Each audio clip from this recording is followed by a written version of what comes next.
gentlemen, aliens, and all species alike. Welcome to the 7th episode of Earbuds! Yay! Over to my right, the main man, my roommate all throughout college, Matty G. What up, what up? And across from me, the Tsivranidis boys. We got two halves, not one half, we got two halves. We got the farmer himself, Yiorgos Tsivranidis. Hey everybody, how's it going? And God's gift, Teo Tsivranidis. Whoop-de-whoop-whoop. Okay, enough of that. So, on to our first item of business. So, last week we did the Kendrick Bracket. The Kanye Bracket. And I just spoiled this week's segment, which is the Kendrick Bracket. Oh! So, for all you non-sports fans out there, this is the NCAA March Madness, as we said in the last episode, but I felt like we should mention it again. So they're doing brackets of legendary artists, hip-hop artists specifically, that have a, very deep discography, and Kanye was the first one. Last week we talked about how it was tough to choose a top four. He's just got so many great tracks for different moods. And we all had different answers, which is very interesting. So this week, we're going to talk about Kendrick. This is, an artist that we're a little more familiar with. We've kind of seen his rise since Good Kid, Mad City, and then, even before then, Section 80. And, we followed him up until today. So we're going to pick our top four. So we'll just do... We'll just go in order, and then to pick your top four and move on to the next person. So we'll start with Matty G. What'd you have? All right, so from the K-Dot bracket, I think for me it had to be Humble. I think that's what came through. There were a couple of tough ones, like Untitled 08 is one of my favorite tracks. The beat on that is just so good. Actually, no, just kidding. Humble was not what I had. I had King Kunta. I didn't see that was in there. But yeah, that song for me, just between the whole jig that went to it as well, like the whole, I don't even know what you would call it. This is bad radio because I'm just doing emotions. But yeah, King Kunta was probably my song there. And then Compton Division, what did I have? Mad City. I think through and through that song is just a banger. Always get hyped up for it. Yeah. And I think that's more of his, one of his more energetic songs. And so that stood out to me.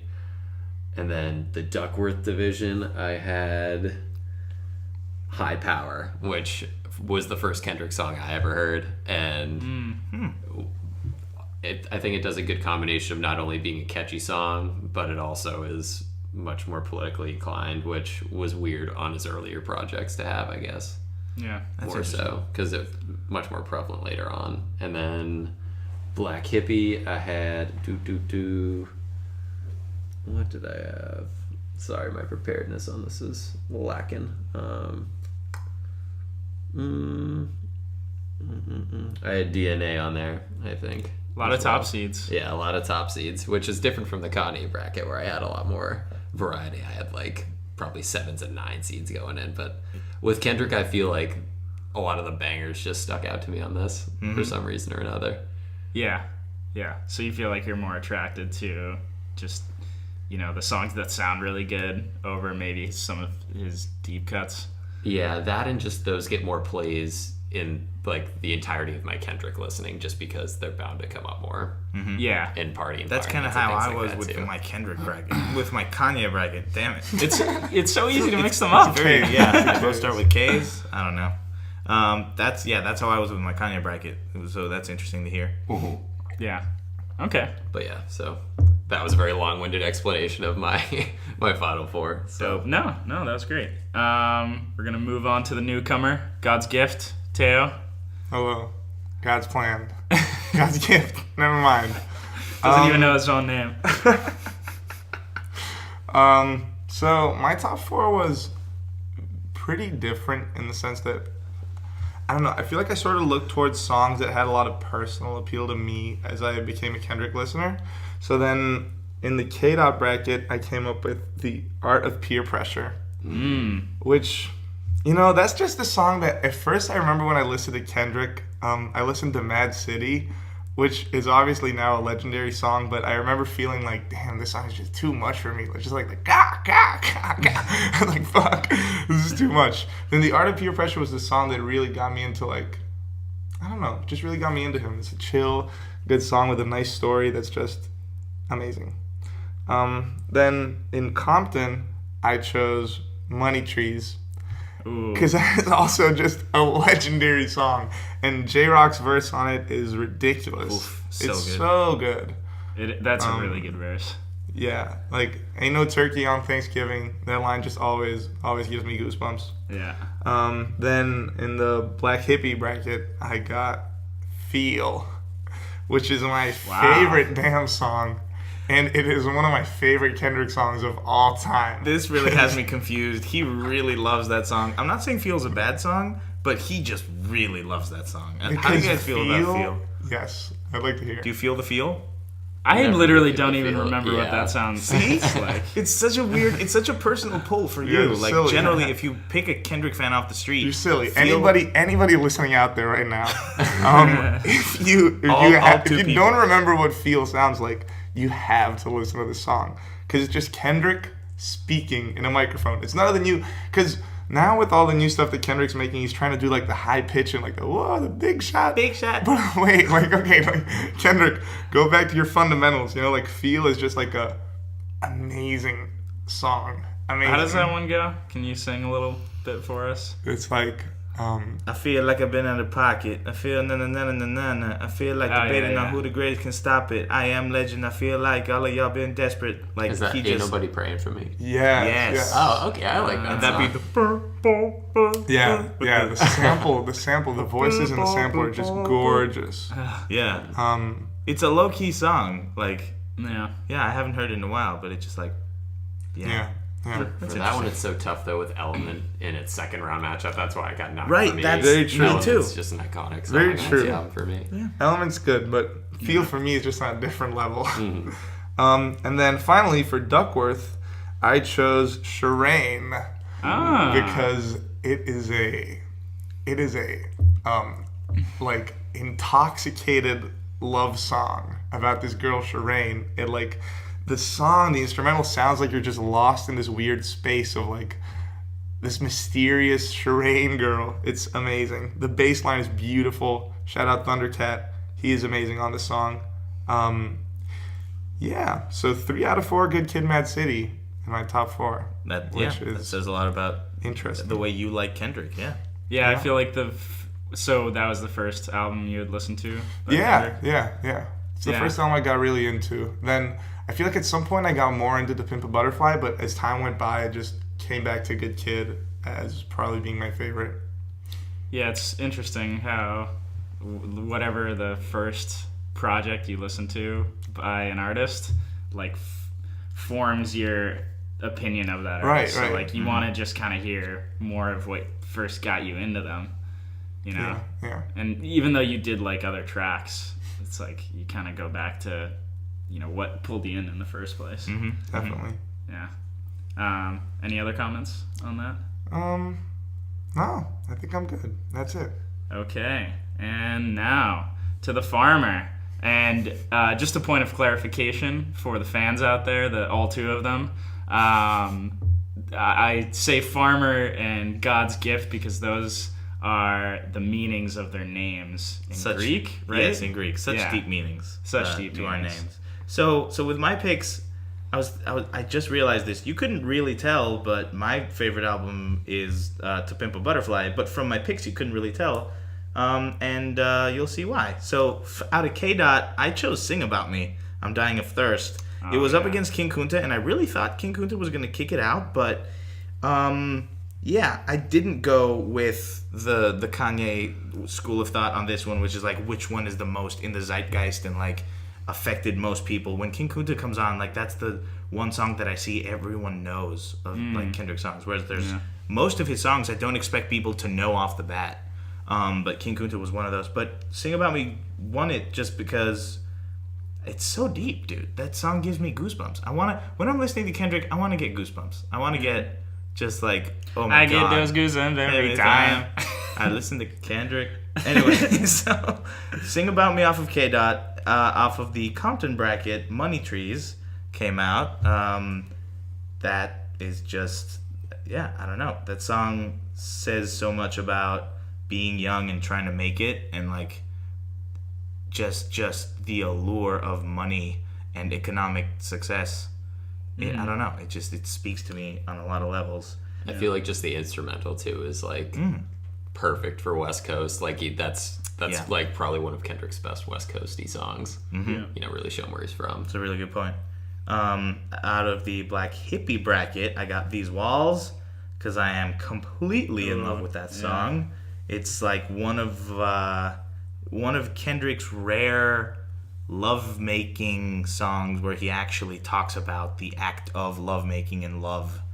And I think he just does it really well. That song is intoxicating.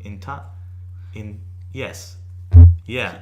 I get drunk off that song. I feel like These Walls, I love that song. Whenever I listen to it, whenever it comes on, I just feel like it didn't have the initial like The moaning. Yeah.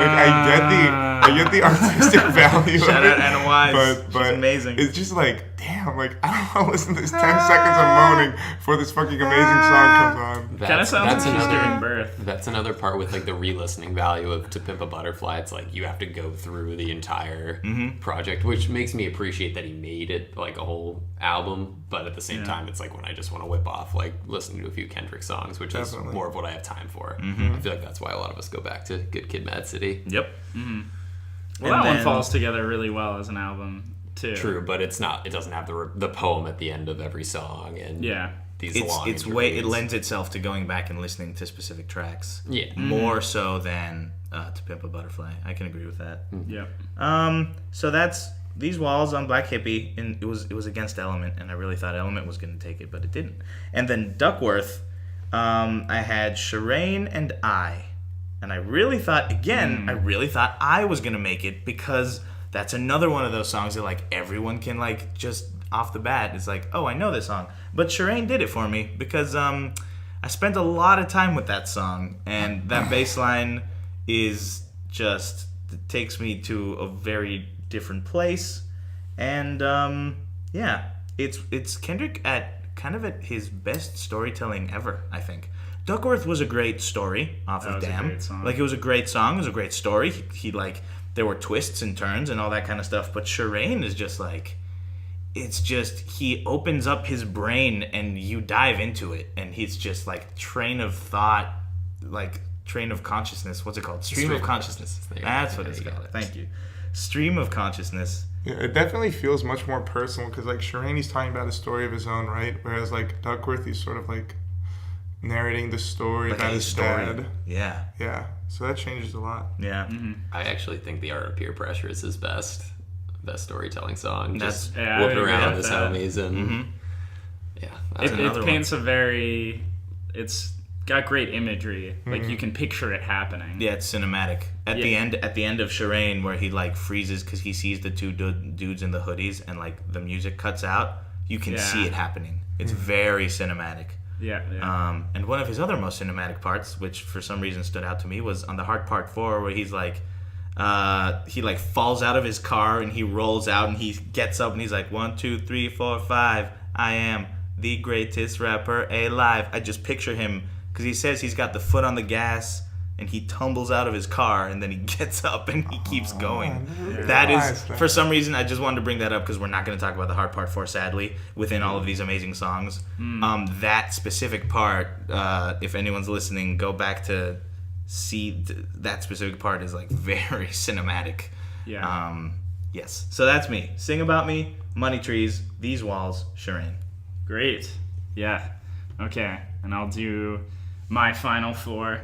So going off of the storytelling aspect of Kendrick's music, I chose The Art of Peer Pressure for the K-Dot conference, or whatever you want to call it.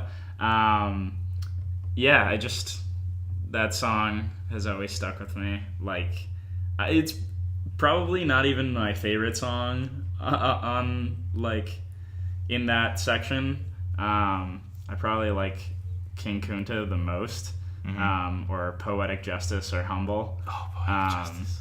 I love Drake's verse in Poetic Justice. Yeah, I was so sad that song got like just lost in the thing. Oh yeah. It was, while making this bracket, I was constantly sad.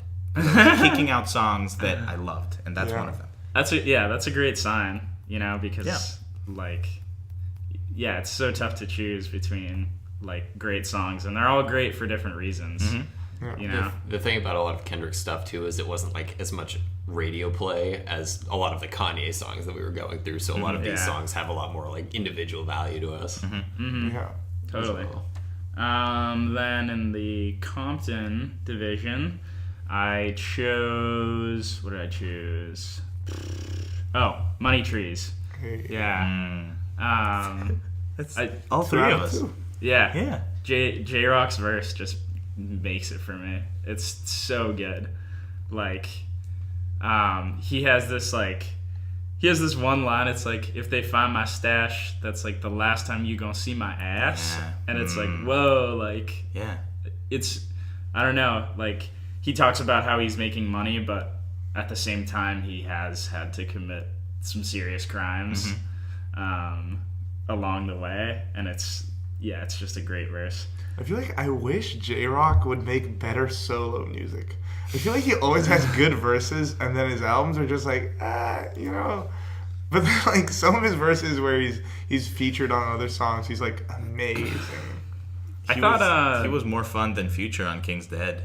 He was like, I gotta go get it. Like, that stuck with me way more than whatever Future was doing on that song. Yeah. I think his album, the 90059, did you ever listen to that album? Not a lot of it, just like a few songs off of it. I like some of them. Yeah, you should listen to Gumbo. That's a very good song. But Interesting. Unrelated. And then in the Black Hippie division, I chose Blow My High, Members Only.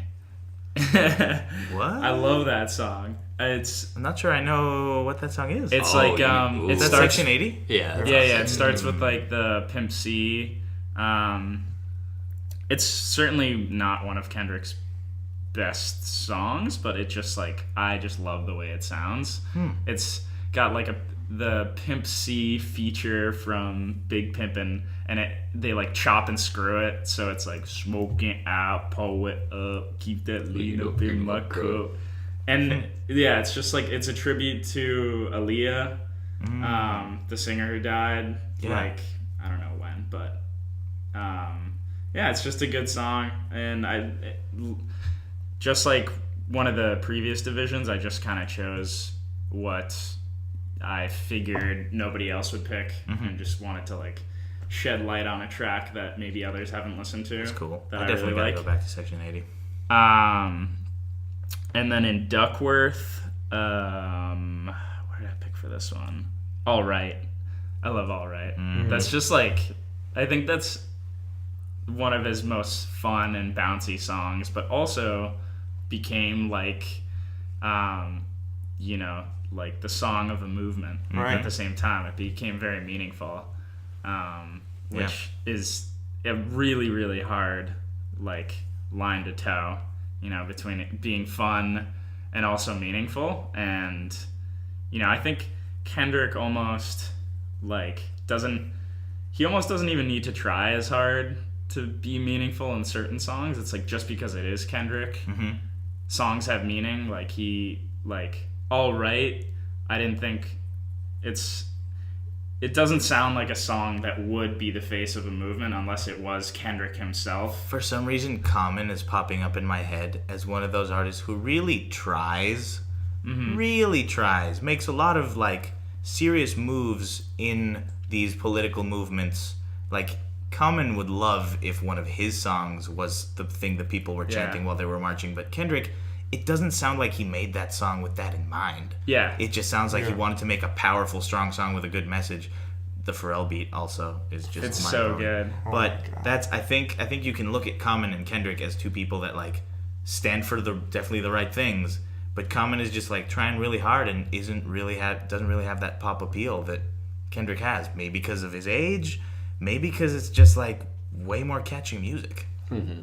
And I think part of that too is like Common's best days are behind him easily because he was like a mid '90s rapper. So his spotlight, he's people see him as an actor now, not as much. Yeah, so he's not. He was great in John Wick too. Oh, really? Oh yeah, I've never seen that. He was amazing, dude. Is that worth a watch? It is. It is. Yes. John Wick movies in general, I feel like are just Did they insane. kill his Like dog again? Did they steal his dog? No, but he does have a dog. He gets another dog. Spoiler. I But think he got one at come the on, end of the dude. first movie. Jeez. It's I don't not think even they worth kill it watching this time. anymore. Yeah. Whatever. Both of those movies, the pinnacle of like dumb action movies where like there is no plot, but the action is amazing. And the dialogue is super cheesy, but that's what's fun about it. Let's get back to music. So moving on from non-John Wick related things, a question for all of you: What's everyone's favorite Kendrick album? To Pimp a Butterfly for me. Yeah, same for me. You can go. For me, it's got to be Good Kid, Mad City, as I said before. To Pimp Butterfly at some point had me like intoxicated with it, like sort of like it was very magic, very poetic, sort of like a piece of art. But Good Kid is it just feels so much more like real and like tangible. I don't know how to describe it. It's like it just feels like, and also I think it's wild to me because like I just didn't expect that from him at the time that I was listening to that. It was just a new artist that I discovered, and I just heard this album that was like, oh my god, like amazing From out of nowhere. yeah. No, you go ahead. I mean, I guess I agree with you on that. That's probably my favorite album as well, in the sense that it is so real because you get all of these cuts from whether they're like voicemails from his dad or Right. they're just like certain parts in every song where he chops something in that he somehow was able to maintain throughout his life, or they faked it. I don't really know, but either way, it's Never like know. you feel like you're really like in his life, which I think at the time when that came out, we were all growing up and figuring our shit out too, and that's kind of where he was at as well. It's got that youthful energy, I think, that you might really connect to. It's interesting that we're split down the middle at the table here. We got 2 Pimp a Butterflies and 2 Good Kids. Yeah, so something worth noting is that it's pretty obviously his first 2 commercial albums are the best ones. So something Teo brought up earlier is Kendrick quote unquote done? Is he... And you know what? I'll just leave it at that, and you can explain yourself. So this sort of came up because I've been thinking about this a lot recently. When Damn came out, I was just really... So let me just preface this by saying that Damn is an amazing, amazing album. I love Kind of backtracking all of the a little songs bit. on I there. gotta backpedal before you. I am not in any way trying to say that Damn is not a good album, but I just think it's not up to par with The Pimp a Butterfly or Good Kid, Mad City. And then after that, I was like, like, I don't know where this is going. And then I started thinking about how, like, Kendrick doesn't really have the life that he used to have. Now he's just a very rich rapper with a lot of influence. And I'm sure that also the pressure of that takes a toll on him. And then I heard Black Panther album as well. Obviously, that's for a movie. That's not like his own artistic thing. But it started just making me think about maybe Kendrick has reached his plateau and like he is now on his way down from that huge mountain he climbed up on within those first 2 or 3 albums. Yeah, it's interesting because I feel like artistically he's only gotten more gifted as time has gone by. Like, he's become very purposeful with the decisions he makes in his music, and he clearly knows what he's doing really well, but it's almost as if the subject matter just kind of runs out, which isn't really even a fault of his own. And it ties back to, it was interesting when Teo told me this because I realized it tied back into something you said on a previous episode, which is, do you need to live through some shit in order to like be inspired and talk about some shit? Because as we were listening to Good Kid, Mad City last night, and you were like, he will never write songs like this again. He will never be in that spot in his life. So he's the songs are not going to be like that. He's never going to be able to approach that mental state again of living through what he used to live and like seeing what he used to see. And even if he tries to mimic that now, it's just going to come off as a little bit insincere because that's just not his life anymore. His life is probably him being surrounded by a million managers, like having to deal with a lot of money. Like probably gets followed around by security guards.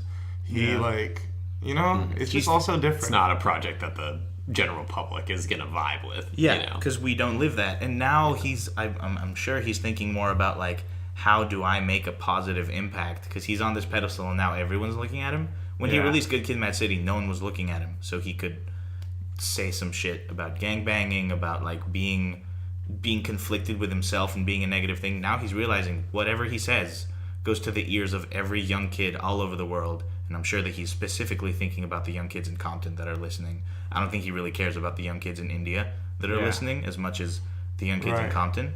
Right. So that must be taking up more of his time, just thinking about like, what do I say? I have to not say the wrong thing? I don't know. I'd be really interested to ask him this. I feel like the next progression is like him either getting married or having a kid. Right. That's like you get the Good Kid, Mad City. Yeah. Volume 2. And it'll be like Crazy him. equal. Yeah. I was thinking about this because Cole made a song about his kid. Gambino made a song about his kid, and not Logic. It was one other guy. I mean, Chance's album. Chance's album was also about his kid, so I was like, ooh, Kendrick's next. Kendrick's gonna have a kid, and he barely talked about his niece at one point, and that was actually really heartfelt. And he had his niece in a music video where he was holding her. I don't remember what song it was even. I think that's Element. Might be on Element. But yeah, that's actually what I'm excited about. That's the next Kendrick phase that I want to see him talking about having a kid. Yeah, that's just gonna. All the philosophical implications are gonna be running through his head. It's also gonna be interesting from a listening perspective for us because that's not really anything we're gonna be familiar with, but it is kind of like the next step that some of us may or may not choose to take. So that's kind of like a, forewarning, I guess. Yeah. Something to be excited about. It's crazy. Yeah, but it's interesting how like every rapper who came from the same scenario as Kendrick kind of like is doomed to not have a great career after their opening albums. Like Nas was the same way. Like his greatest album is Illmatic, and that was his first album. Right. When he released at 19, and then he became wildly rich, and like, obviously his great songs after that, but nobody really talks about any entire albums other than Illmatic. That's you true. kind of you make it out of the streets, you become rich, you talk about the perils of fame, and then where do you go after that? Do you like like retroactively talk about your past experiences even more, or do you what do you do? Well, that's also why I think we see so many artists now that just try and churn a ton of albums out as quick as they can because they don't know when they're going to make that jump. Yeah. And so now that's especially with trap music too. Exactly, that's what I'm saying. Because they know that right now that's the thing, and people love those hi-hats. They're not going to stop loving them for a little while. Yeah. So like you have all these artists like Lil Yachty and like the Migos and everybody, like so many, like Young Thug, Future, 21 Savage. All these people are just releasing albums like all the time, nonstop. Yeah, and what's interesting is like it's so much harder to be like a conscious, well thought out rapper because Kendrick is analyzed so much more critically. Like the Migos obviously aren't out there like toting guns and getting into gunfights and selling drugs, but they still talk about it like they do these days. It's so weird, and that's like totally fine because you don't actually listen to the lyrics, right, or judge them very hard. Unless you're Anthony Fantano, where you actually listen to what they're saying, but no one else really does. Yeah. That's another thing, like what you're saying, because I was thinking about how, like, how Tribe Called Quest, like they had all these great albums back then, and now with like We Got It From Here, Thank You For Your Service, they came back with like this insanely good album. Yeah. But the thing is that even with them, like, it was mostly the vibe of their music that you caught on to as a listener rather than the lyrics specifically. So I feel like that's why on their old albums, on Midnight Marauders and even on the new album too, though, That's their sort of artistic appeal. It's like I caught onto a lot of lyrics on the new album that I like. Midnight Marauders. It was just that's like a good point. Though. they did talk about like some quote unquote important things, like taking the N-word and using it for their own. Like that was a big thing that was just theirs back then. But the new album, there were a lot of things that I caught onto. Their performance at the Grammys with Anderson .Paak. That's true. There were a lot of things that I caught onto, as well as the vibe. If Kendrick can get a revival like that, that would be amazing. I think that's what he's going to do. I think he's going to take a step back. He might make one more album, take a step back for like 5 or 6 years, and then come back with a 444 that just blows us away. And Because that's Jay-Z, 444. yeah, that's what I was kind of getting with my point is like once their life kind of slows down, their album life is obviously going to slow down a little bit and just give you a more consolidated look at what's happened. Like 444 was probably like a look at like 5 or 6 years of Jay-Z's life instead of like these year stints that we're seeing from Kendrick or Drake. But like if Jay-Z hadn't cheated on Beyonce, would that really be a compelling album? Probably not. That definitely added to it. I don't even know what to say about Jay-Z and Beyonce anymore. Because like Lemonade turns out like pretty much she wrote none of the songs on it. Which, not to say, Lemonade is still an amazing album. Beyonce is still phenomenal. Amazing singer, amazing dancer. Amazing in general. But, like, it's just sad to know that she didn't write most, if not all of those songs. Yeah. The whole appeal of that album for me was just, like, that personal story with, like, Jay-Z and the cheating and everything. And if she didn't write that, then what am I even listening to? Here's the thing. There's a layer to it. This leads into, for me, a whole different conversation about how at some point pop artists understand that they can be the curator of an album and the curator of an experience rather than the writer. So the song Sandcastles, very deep, very sad, it sounds personal, but Beyonce didn't write it. I know for a fact because there's a video, a behind the scenes video where the girl who did write it talks about her experience of writing it. She shows it to Beyonce, and Beyonce identified with specific parts of it and then took it and made it her own. Now, Beyonce, if indeed she was the head artistic vision person behind this album, even though she didn't write anything, she chose all these different things and put them in a package that like presents a very specific experience. If you think about actors, the best actors don't write their own stuff. Most of them don't. Some of them write and direct and act.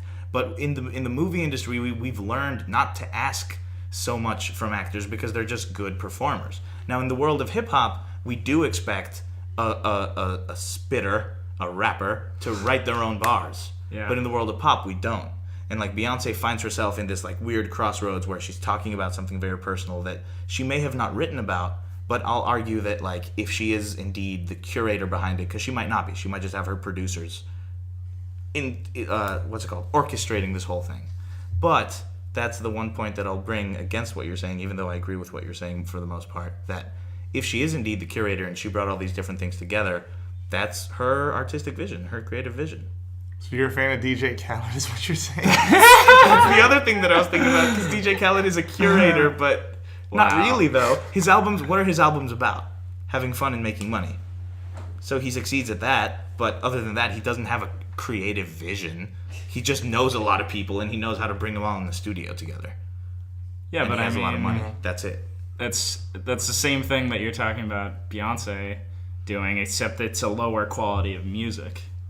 You know, so I guess it just depends.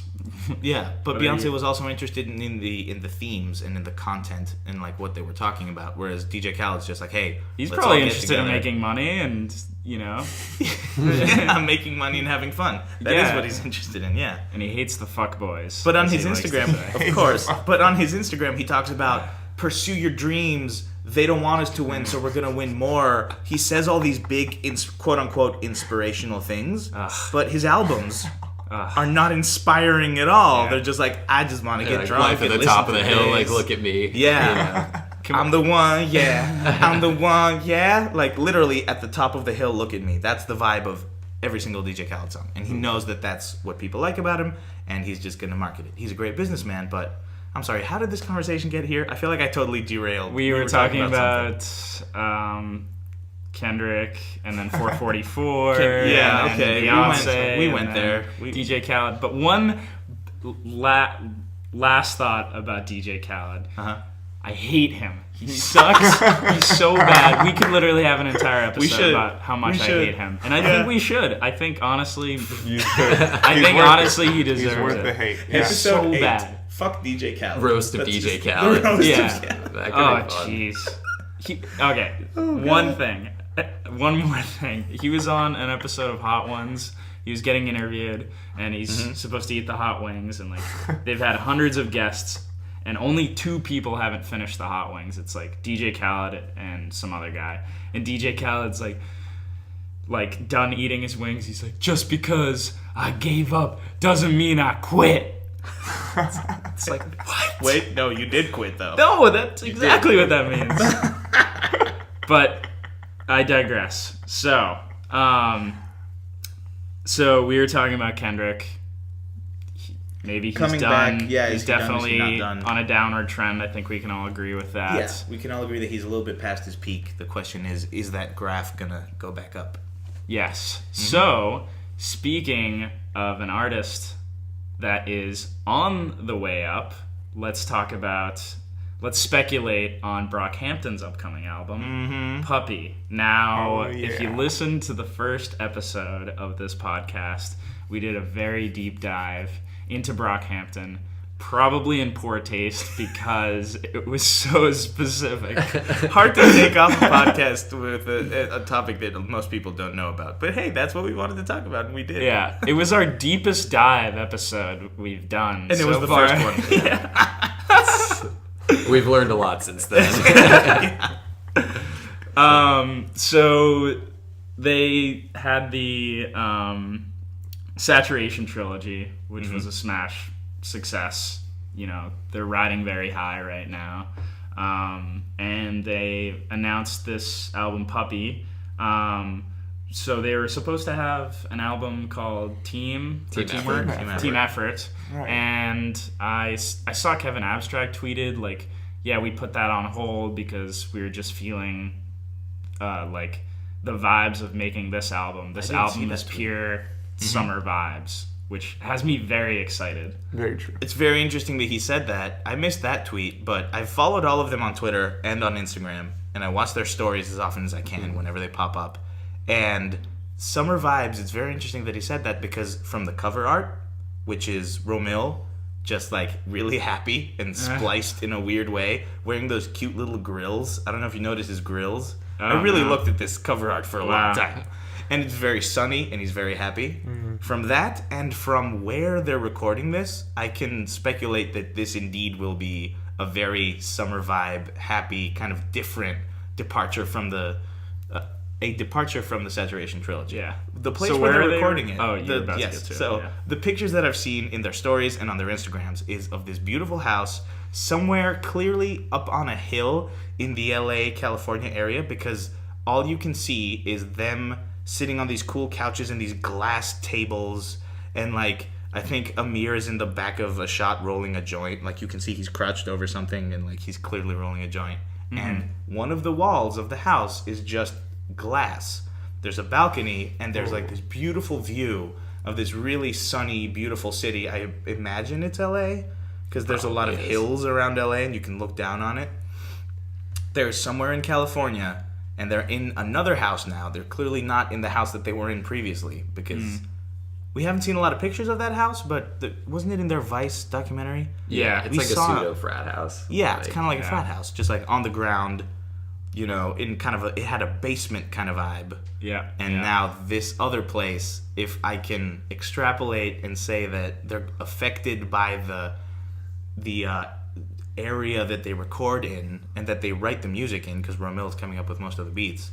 If that affects them in the way that I think it will, Summer Vibes sounds about right. And that's the thing is like they're on a come up right now, and you want to ride that high, and like you're not going to ride that high if you're just rapping about some of the darker things that they talk about, like mental health and things like that. So I feel like they just want to, write good music, and that's the best way to do it is how you're feeling. So then that's probably ride what the happened wave. with Team Effort. They were probably like, a lot of this subject matter isn't really relevant to us right now. We can revisit it, but Sure. Yeah, so obviously they're doing very well right now, but to flip that on its head, what are some possible pitfalls that we think they might run into and that they should avoid, if you can think of any. I really hope that Puppy doesn't sound too similar to the Saturation albums. Even though I love that sound, I hope there's some sort of evolution in it. I hope more of them experiment more with.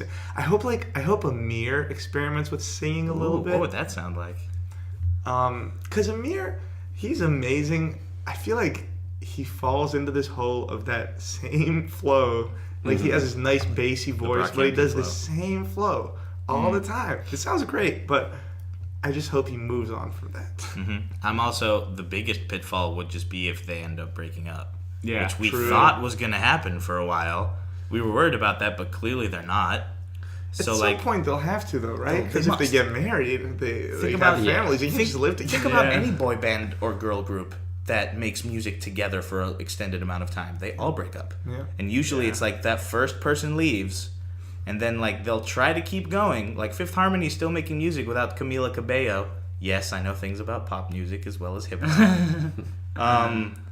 But they're just not the same. We're not really hearing any Fifth Harmony songs on the radio anymore. We are hearing Camila Cabello songs like Havana on the radio. Because of Young Thug. Which we'll talk about in the next episode. Damn. Spoilers. But yeah. I feel like, and Odd Future is a perfect example of that in more recent history. Like, those groups just aren't sustainable because fame is going to pull someone. The gravitation of fame, it's just going to happen whether they like it or not. And Tyler was, their poster boy, their flower boy, their poster boy, just grabbed him right out of there, and the momentum just took him, and then Earl and Frank. So I don't know who that's really going to happen to other than Kevin in the group, which is going to be interesting to see. Because I don't think Amir at this point is versatile enough to work on his own. No, and I feel like that's what kind of keeps them together. Is they're all good, but they're not good enough to, I think, house a full-length project to themselves. I agree. I wouldn't listen to an entire Merlin album Oh, over and over and over again. As much as I love him, I would obviously listen to it through once because I love him and I'm curious to see what he's making, but I probably wouldn't go back to it. It would probably be a little bit annoying if he's always just like, Yeah. Yeah. It's tough. What do you think? Do you have any pitfalls in mind? Like, I mean, I'm not worried about much. I feel like they're just gonna kill it again. I mean, I think it's like Teo said. Like, I feel like they could just fall back into a lot of the styles that you see on these projects. Especially Amir, as you were saying it, I was like, oh, Amir is someone that stuck out in my mind. So as soon as you said it, I was in agreement. I feel like, honestly, our expectations are, like, so high. I feel like it's going to, I don't know, it's going to be tough for them to really deliver on this album. And, I'd be worried that the money was affecting their thinking a little too much. It doesn't seem like they're the type of people to be, bragging a lot about money, but, obviously that affects anybody. And, and the biggest thing is, like, can they stick together and like each other throughout all the fame, and probably people trying to separate them and offer solo deals even, like, I'm sure there's a lot of that going on. Kevin must be getting so many solo deals, dude. Yeah. Like, totally. I'm surprised there isn't, some sort of mounting jealousy towards him, because he is the front man, and, like, I don't know if he necessarily does the most. I mean, I'm sure he does a lot, but, like, who's to say that? Yeah, we don't know. That's the thing. They don't show us their inner workings, and I don't think they should. But, like, as curious as I am to see how they work together in their writer's room when they're coming up with ideas, we've speculated about this too. I don't know. They also just drive, like, the support of each other so hard on and off camera and on social media, and it's really awesome, but it's like, do you really feel that way? Like, I understand that it's good to encompass that to the public because it probably translates, but there are definitely times where they get frustrated and we just never see that. Yeah, there must be. If you live with each other, if you go on tour with each other and you see each other all day. Like, if I spend time with a friend of mine for, like, 3 days in a row only with them, I'm going to be annoyed with them. It's just, if you spend too much time with someone, you'll see the negatives in them. I hope Puppy has a theme. I hope it's a story. I hope it has, like, a concrete, like, they're all connected in some way, which I don't think they'll do. Yeah. just based off of the Saturation albums, because that's really tough to do. But I would rather them take their time and make something make a storyline kind of thing, rather than just like very quickly release something. I'm not thirsty for more Brockhampton content. They gave us so much. Take your time, boys. If any of you somehow is listening to this, take your time and make the best thing that you can. We're not in a rush. Yes. You're amazing. We love you. We're expecting something big. Yeah. So, speaking of spending too much time with someone and getting sick of them, Oh, wow. we heard What a a few days segue. ago, Logic and his wife are getting divorced. Oof. Wah, wah, wah. And this shouldn't comes be as a laughing. serious surprise because Yeah. he just put his now, I guess, soon-to-be ex-wife on his album cover. On the album cover, Right. he know, has the he- entire song where he talks about her. Guys, he has a tattoo, I think, that says like "Happy Wife, Happy Life" or something. Ooh, God, like, that, I just, I'm like more sad than I should be about this because Logic just seems like such a good guy. Yeah, I find this more funny than I think I should be finding it. Yeah. Because it's like, come on, dude. How? Yeah. How, like, was it the kind of thing where, like, he thought everything was perfect and then she was, like, so pissed off behind the scenes about certain things and he Yeah. just was oblivious to it? Or was he just lying on all of his music? Or, and or could he making see it seem coming and he was like, I don't care. I still love her as much as I did. Yeah. There must have that's been a weird noble. dynamic between the two of them where she is also an artist. I think she a still singer. releases music. She sang But- on one really? of his songs. Right. But I think there must be a weird dynamic with how she is much less famous than him.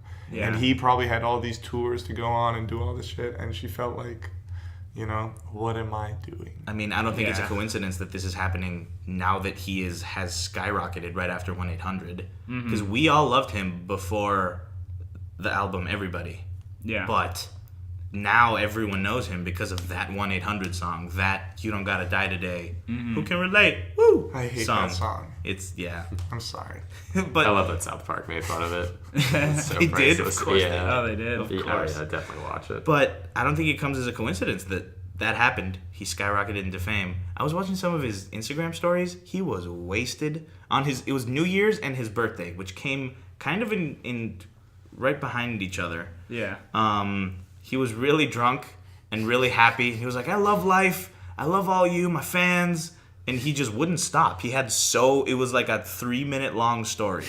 And it was in the limo going back home, and then it was back home, and he was like, I know y'all are giving me shit for being drunk, but like I don't do this all the time, man. Whatever, I'm having fun. He literally was saying things like this, and I was Yeah. like, ooh, like that passed the point of me feeling awkward about looking into someone's private life.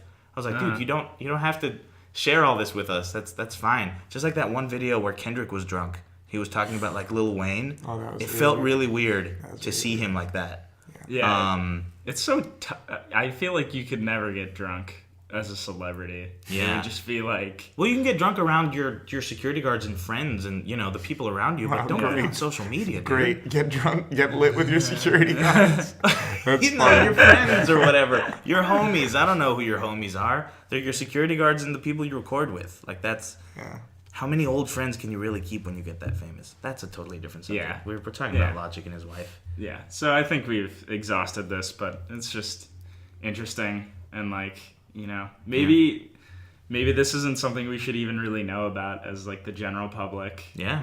Well, it's like a he- very personal thing. He did that's post going about on. it, and he said that we would like respect. We'll hope that you respect our privacy. Blah blah blah. He said that they're kind of on good terms.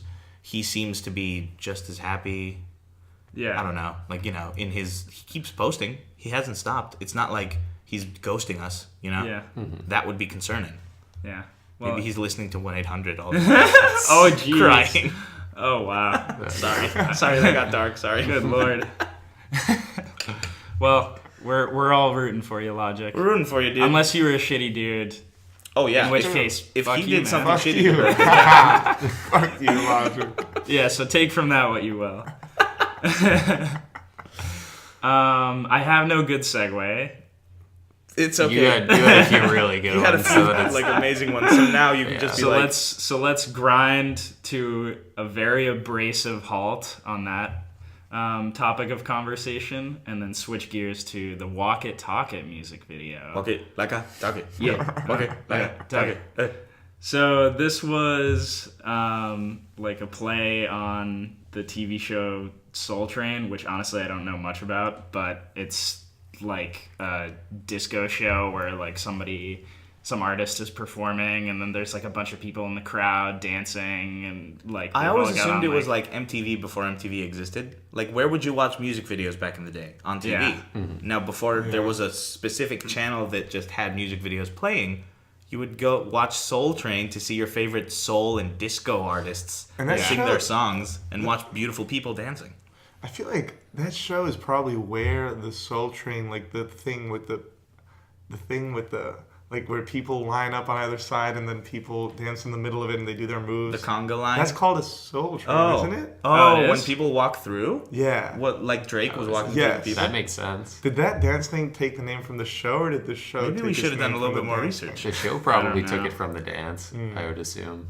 Yeah, that's makes yeah. no sense. That makes more sense. That people would just be doing it. They're like, oh, we should call the show Soul Train. Yeah. Just as creative as earbuds. My one gripe with this video is like, is this something they came up with, or do they have somebody like a creative mind that just kind of tells them? Because I could easily see someone being like, "Oh, you're gonna do this music video," and all three of them are just like high out of their mind, and they're like, "Yeah, all right, let's do it." Like, That's a great question. you know, That I is mean, a great even question. if somebody else told them, though, I just love to see how much fun they're having with it. And I think it's really cool how you can sort of see that they aren't taking their own music that seriously either. Like, they realize... and that's what's good about them is like they don't give a fuck. Like they know they're not deep. You know, they're not pretending with anybody. Yes. Which That's- I feel like a lot of rappers nowadays pitfall. Yeah, truth be told, it was a little mind blowing the first time I watched it because, you know, even in their more odd videos, like for T-shirt, where they're wearing the what's it called, the fur, and they're in the forest,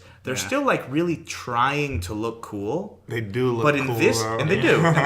But in this music video, they're literally doing the sidestep and snap in this like very effeminate, like in the disco sort of way. high heel, the man high heel things that they were in really disco. went full disco, and they Yeah. really did it. Like they weren't trying to be like holding their dicks and holding their chains, like the classic things that rappers do to try to look cool.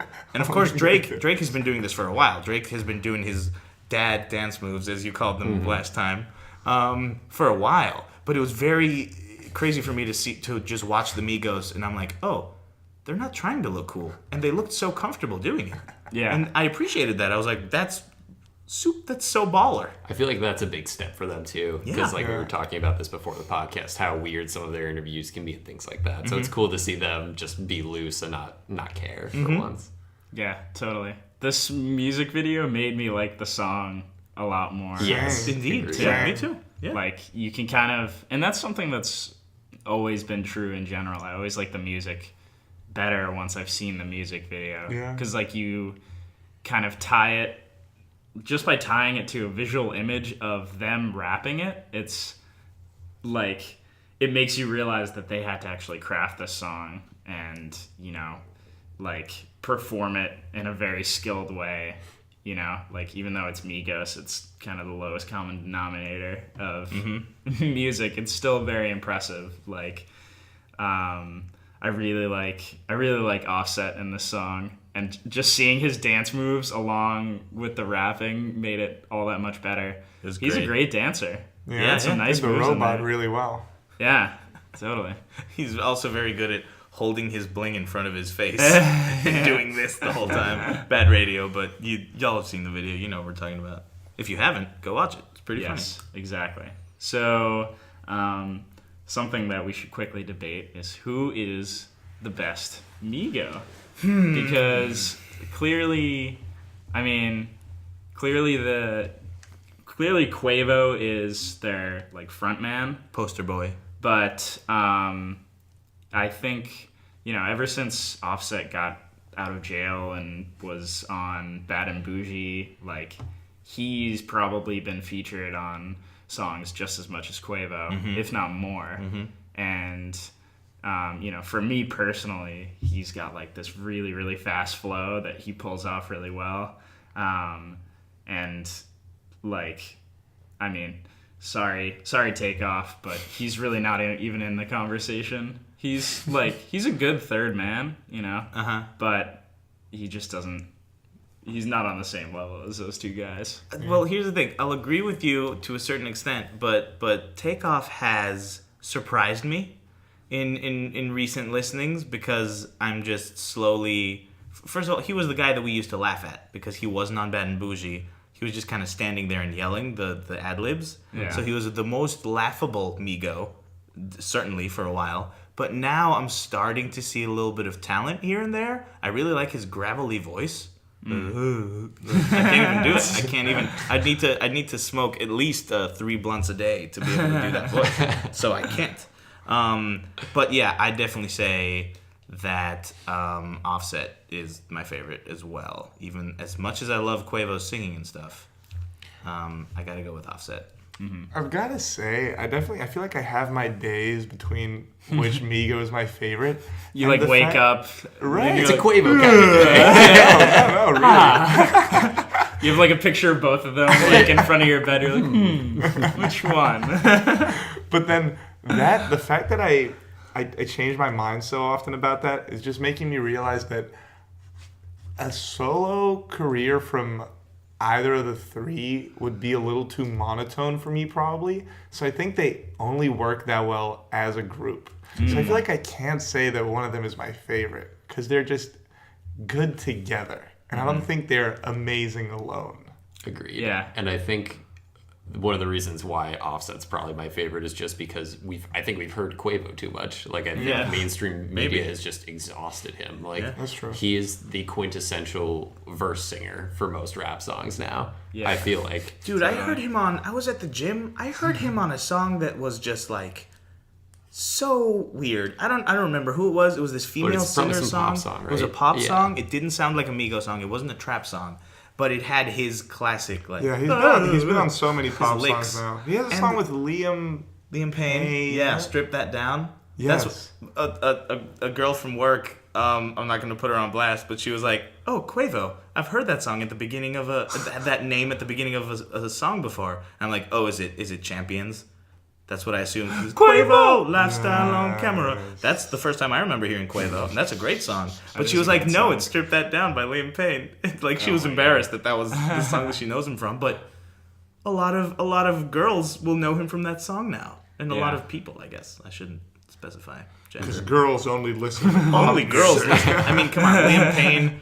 Come on, who's seriously listening to Liam Payne other than people that are attracted to him, females and males? Come on. Anyway. That's a hot take.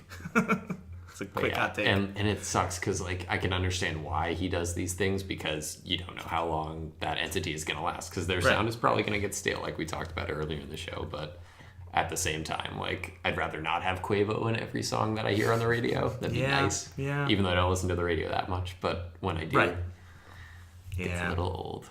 Yeah. So I think that's gonna tie it up for this week's episode of Earbuds. Thank you very much to our newest guest, Teo. Thank you for having me. And as always, thank you to my normal comrades. I don't even know. Yorgos and Matt. This was fun. Yeah, this was a good episode. Stay tuned to the podcast, everybody. Subscribe to the YouTube channel. They're all on YouTube now. So we're gonna be posting one of these every week. I'm calling it. We're gonna do it. We're actually gonna do it. Every weekend we will be posting one. So Content. Hit that subscribe button. What's the name of the channel? Earbuds Podcast, I believe. Or just Earbuds. It's Earbuds Podcast. Yeah. Yeah. So is that verified? We're not verified yet, but we're getting there. We have 3 subscribers, so Okay. we have a way to go. But subscribe if you want to get the notifications for these new episodes. Hit that like button, maybe, and Or if that you want, dislike button. or the dislike button. Tell us how you And really feel. tell us how you really feel. We don't care. Hit whatever you feel like. And if you want us to talk about something, write about it in the comments, and we probably will, because we're always looking for topics to talk about. There's not a lot of music news, so yeah, hit us up. Thanks for listening, guys. Bye. Like I talk it. Hey. Walk it like I talk it. Walk it like I talk it. Walk it like I talk it. Walk it like I talk it.